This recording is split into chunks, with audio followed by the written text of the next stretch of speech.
What up, y'all? Appreciate you showing up, hanging out, listening to my dumb ass. Like and subscribe. So, I wanted to talk about kind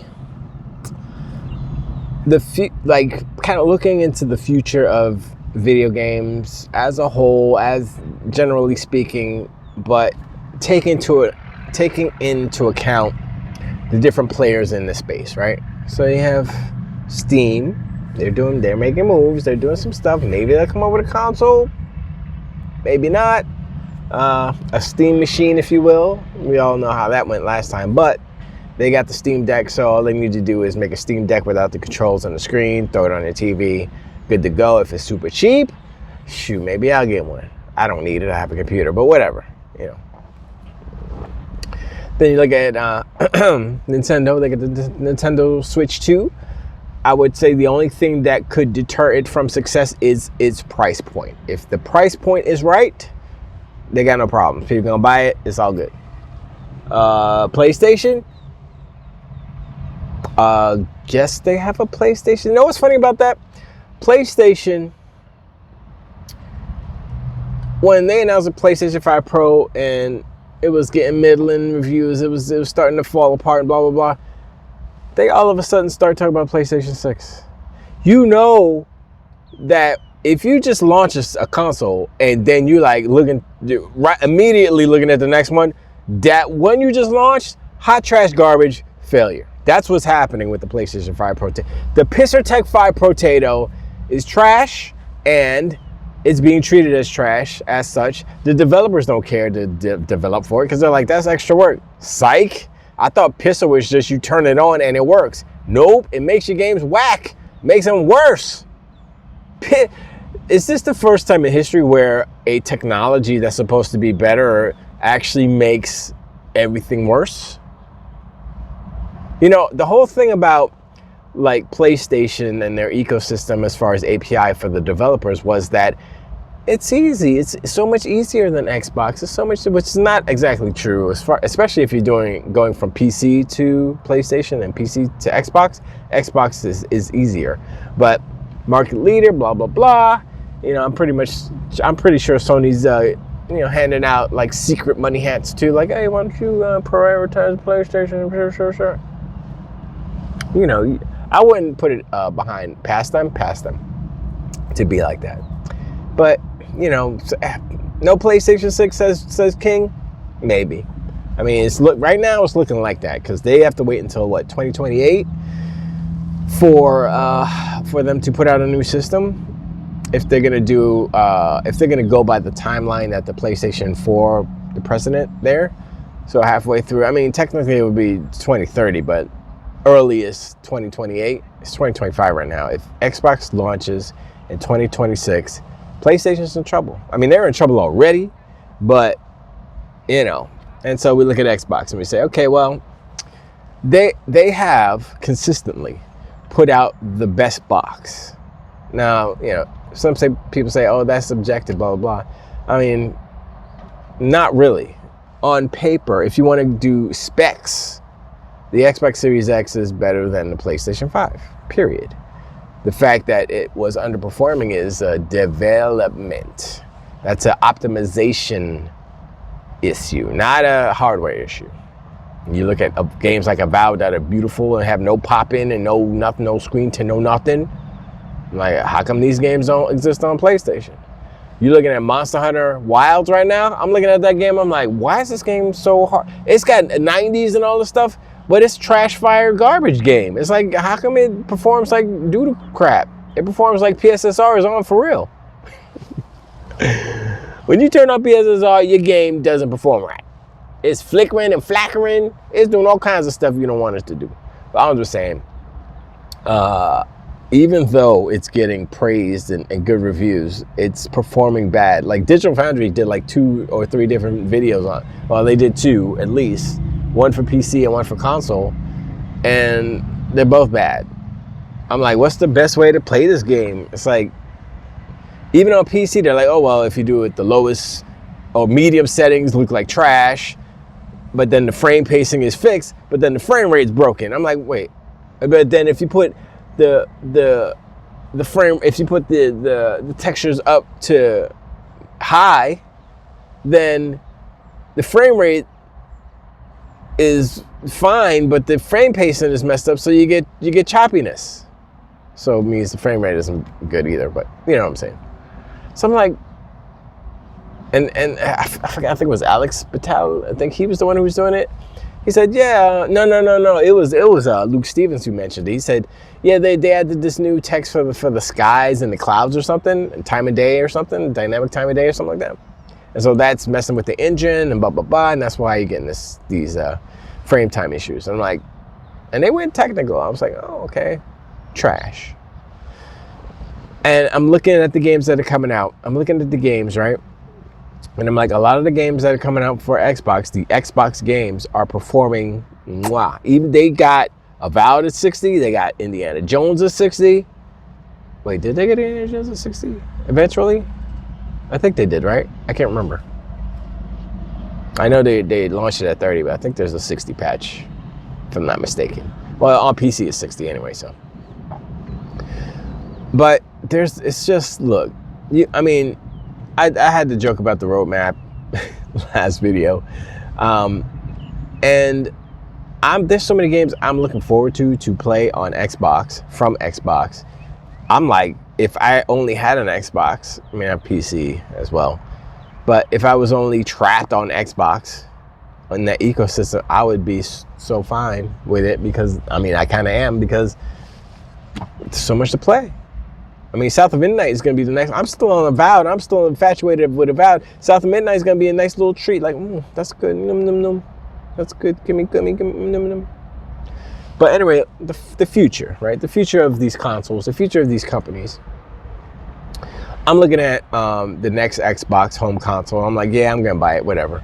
Whatever they do, it'll be magical. I have confidence and faith of Xbox to make a console that is powerful, that is cool, that is technologically doing things that are make us, because you look back at the history of Xbox, right? The Xbox OG was just off the shelf parts, but it was so powerful it like destroyed the PlayStation 2. Let's go.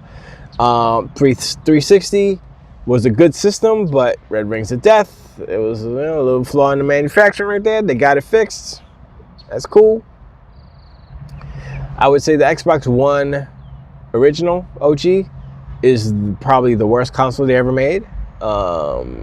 Not in terms of performance or, I mean, aesthetics. Yes, it was the ugliest, and it wasn't performant because all the chips there were kind of garbage. All of those, the PS4 and the Xbox chips were trash. They launched late, as far as like when relatively the actual chips launched, so they were underpowered.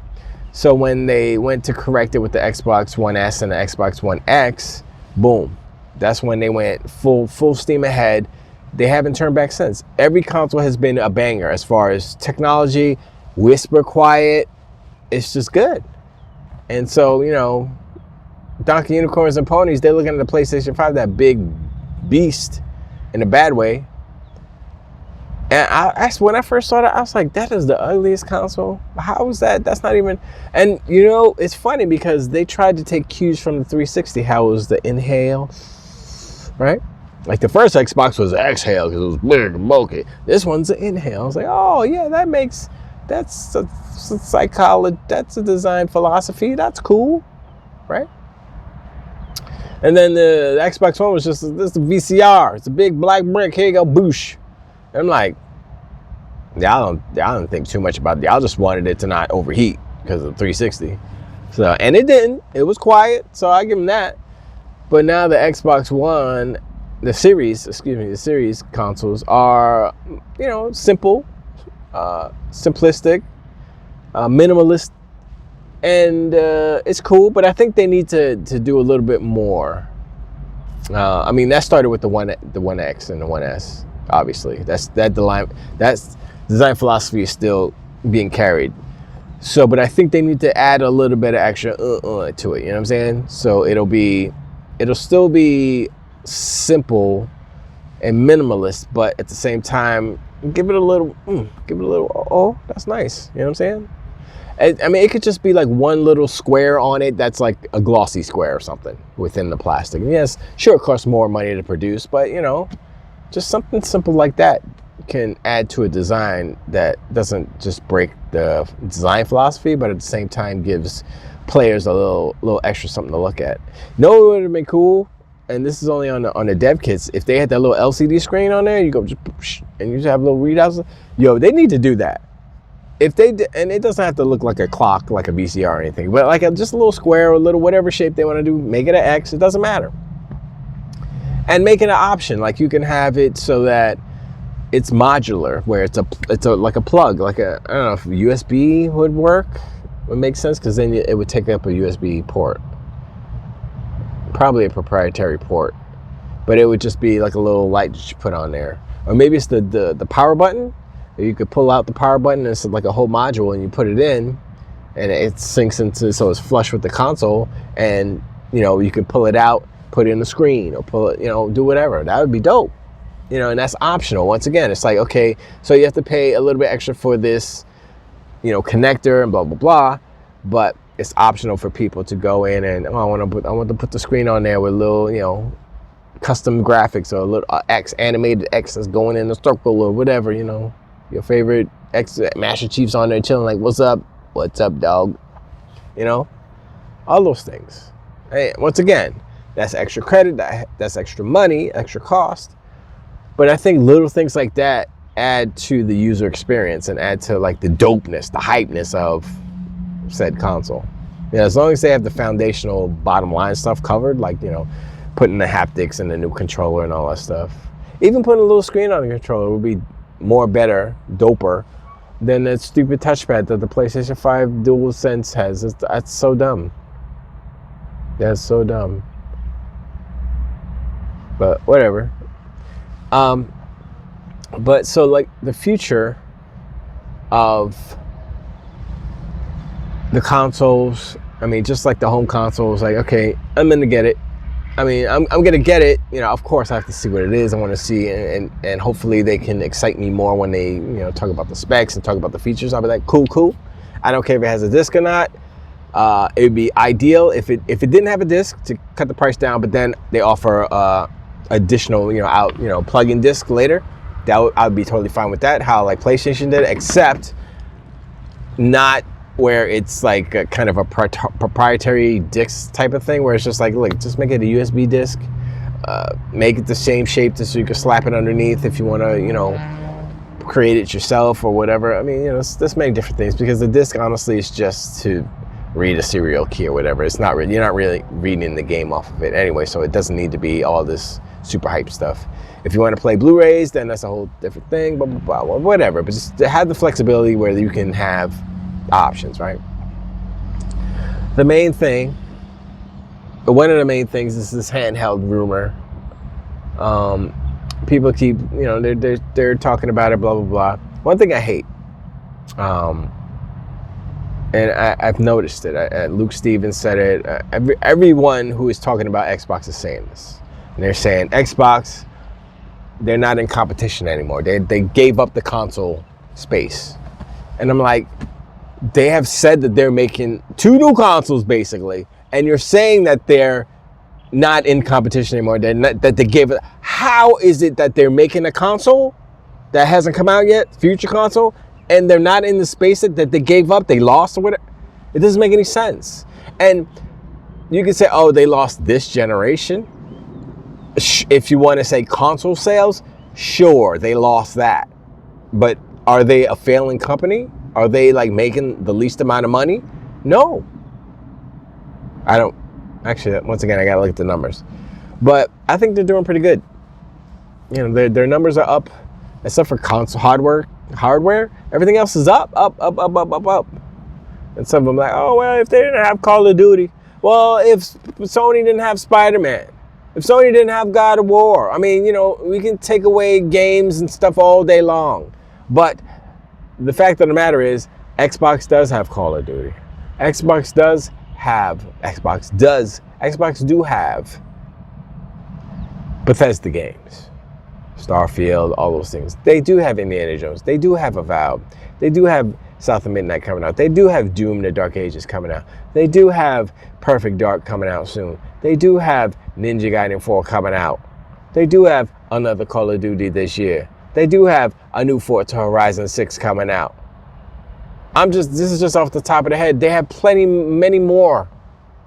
So many games that you would be a fool not to just be like, yo, I got Game Pass, I gotta play these games. If you're an actual gamer. But if you're not, if you just dunk unicorn and pony and you're filleting the big horseness, then, keep buying those games. I mean, especially buy the Xbox games, because those are better, because they're actually games. You don't have any games, so I mean, PlayStation is letting y'all down this generation. They started off, I don't even want to say decent. They started off with a few games. Is it only like 2 games that are actually PlayStation 5 exclusives? Like, what is that? Returnal and Ratchet and Clank. And once again, it's only because they didn't make PlayStation 4 versions, or they didn't put it on PlayStation 4. I bet you there are PlayStation 4 versions of those games, but they didn't put it on there because they wanted to have this whole exclusive thing. And I was watching somebody's video. I can't remember who it was, but it was somebody watching somebody's video, basically. You know how it is.